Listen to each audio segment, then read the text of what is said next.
you that I thought war was beautiful, a lot of you would disagree with me, especially if I was talking about death and war.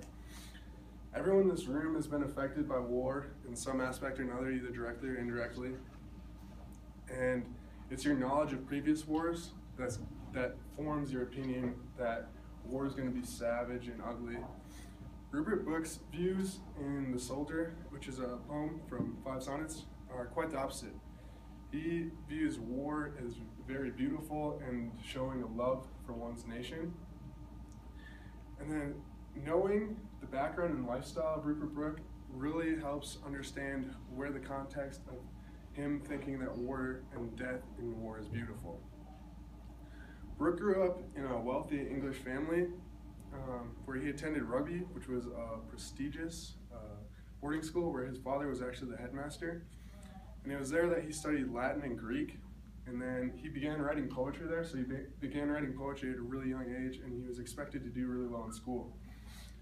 And then being at that prestigious school, it was expected of him to go to a prestigious university, which he ended up doing. He went to Cambridge in 1906, and he was there for 3 years. And it was there that he became really established in well-known English intellectual circles. And he made acquaintances with other well-known writers such as Virginia Woolf and John Maynard Keynes. And they became known as the Georgian poets. And they focused on rural and youthful motives, so just really enjoying life. And their themes in their writing a lot of times were about love and nature. And then after Brooke graduated from Cambridge, he spent a lot of time traveling. He spent a total of 3 years consecutively traveling where he wasn't home at all. And while he was doing that, he'd be with his friends and he would spend nights in the country where he would just sleep on the ground with his friends out in the middle of the country. And they would even bathe nude in local streams, just really taking in the love for nature. And it earned them the nickname Neo-Pagans, which is sort of like the religion like Wicca. And then after he was done traveling and whatnot, he returned to England in the spring of 1914. And within a few months, World War I began, and he immediately volunteered in the Royal Navy Volunteer Reserve. And his first destination that he got sent to there was Antwerp, Belgium, and he was there for about 8 months, and he stayed there until the beginning of 1915. And while he was there, they didn't see any combat at all. And it was in that time that he wrote 5 sonnets titled 1914, which is a reflection of the year in which he wrote all 5 of the sonnets.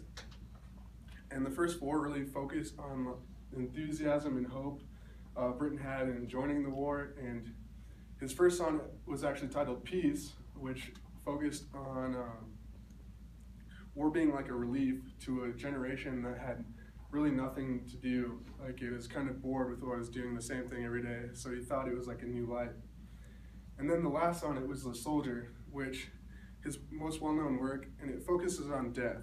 And he starts off the poem by focusing on his own death. And he says, "If I should die, think only this of me, that there's some corner of a foreign field that is forever England." So he really wants to portray like how beautifully patriotic it would be for him to die for his country. And then he goes on to say that him dying would only make England more beautiful because it was already beautiful. And he says, "In that rich earth a richer dust concealed, a dust whom England bore, shaped, made aware, gave once her flowers to love, her ways to roam, a body of England's, breathing English air, washed by the rivers, blessed by the sons of home."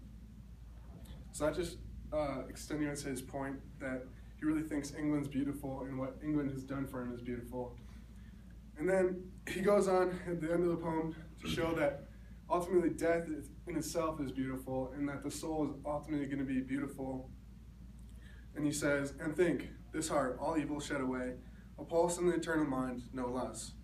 Give somewhere back the thoughts by England given, her sights and sounds, dreams happy as her day, and laughter learnt of friends, and gentleness, and hearts at peace under an English heaven." So he's really just trying to show how much England had done for him and how honorable and loving, how much love he had for England. And it's ironic because Brooke succumbed to blood poisoning from a mosquito bite on his way to a new destination with the Royal Navy. So he never actually saw any combat. So he really had no idea what the savagery of war was like. And he never saw the devastating effects of trench warfare in 1916 through 1917. And it was poetry after that time that really, directly after the trench warfare, that made it seem like his poetry was kind of foolish, because he didn't see how many millions of people would end up dying. So therefore, it was ultimately the context of the war that shows whether or not death is beautiful.